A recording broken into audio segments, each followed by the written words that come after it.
എല്ലാവർക്കും ഗീതാ ഗോവിന്ദം പുത്തൻ പ്രൊമോ വിശേഷങ്ങളിലേക്ക് സ്വാഗതം. അപ്പൊ ഇന്നത്തെ ഒരു പ്രൊമോയിൽ നമ്മുടെ രഞ്ജു നമ്മുടെ വിജയലക്ഷ്മി ചോദ്യം ചെയ്യുന്ന ഒരു നിമിഷങ്ങൾ തന്നെയാട്ടോ ആദ്യം കാണുവാൻ സാധിച്ചത്. വിജയലക്ഷ്മി എന്തിനാ ഷോപ്പിങ്ങിന് പോകുന്നു എന്നും പറഞ്ഞ് ആ ഒരു അറയ്ക്കൽ കുടുംബത്തിൽ പോയി എന്നുള്ളൊരു കാര്യം നമ്മുടെ രഞ്ജു അമ്മയെ ചോദ്യം ചെയ്യുന്ന ഒരു നിമിഷങ്ങളാട്ടോ. അപ്പൊ നമ്മുടെ വിജയലക്ഷ്മിക്ക് ആണെങ്കിൽ പ്രത്യേകിച്ച് ഉത്തരവൊന്നും കിട്ടുന്നില്ല താനും.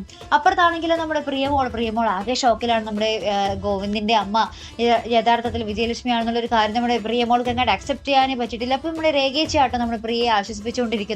അപ്പൊ നമ്മുടെ ഗീതു നമ്മുടെ രേഖയെ വിളിച്ചിങ്ങനെ പറയുന്നുണ്ട്, നമ്മുടെ പെറ്റമ്മ ചെയ്ത കുറച്ച് തെറ്റുകളൊക്കെ ഗോവിന്ദ് കണ്ണേട്ടന് വിശ്വസിക്കാൻ അങ്ങാട് ഉൾക്കൊള്ളാൻ സാധിച്ചിട്ടില്ല, അതുകൊണ്ടാണ് ഇത്രയ്ക്കും ശത്രുത എന്നൊക്കെ പറയുന്നുണ്ട്.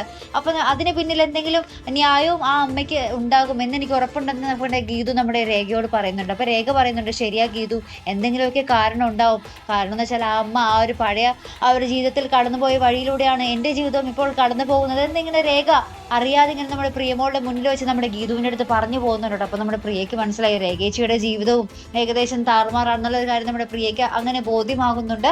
അതിനുശേഷം നമ്മുടെ കണ്ണേട്ടൻ, അതായത് നമ്മുടെ ഗോവിന്ദിന്റെ തോളത്ത് ഇങ്ങനെ ചാരി കിടന്നുകൊണ്ട് നമ്മുടെ ഗീതു ചോദിക്കുന്നുണ്ട്, കണ്ണേട്ടന് സങ്കടമൊക്കെ മാറിയോ എന്ന് ചോദിക്കുമ്പോൾ നമ്മുടെ ഗോവിന്ദ് ഇങ്ങനെ പൊട്ടിത്തെറിക്കുന്ന നിമിഷങ്ങൾ തന്നെയാട്ടോ.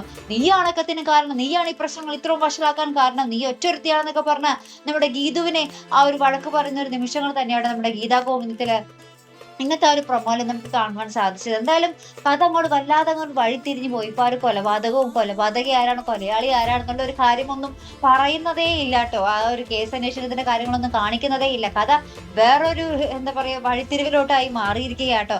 എന്തായാലും നമുക്ക് നോക്കാം. ഇപ്പോൾ ഇതുപോലെ പ്രൊമോ റിവ്യൂസിനും എപ്പിസോഡ് റിവ്യൂസിനും ഒക്കെ നിങ്ങൾ മറക്കാതെ ചാനൽ സബ്സ്ക്രൈബ് ചെയ്യുക. അടുത്തൊരു വീഡിയോ വരുന്നത് വരയ്ക്കും ഗുഡ് ബൈ. എന്തോന്നാ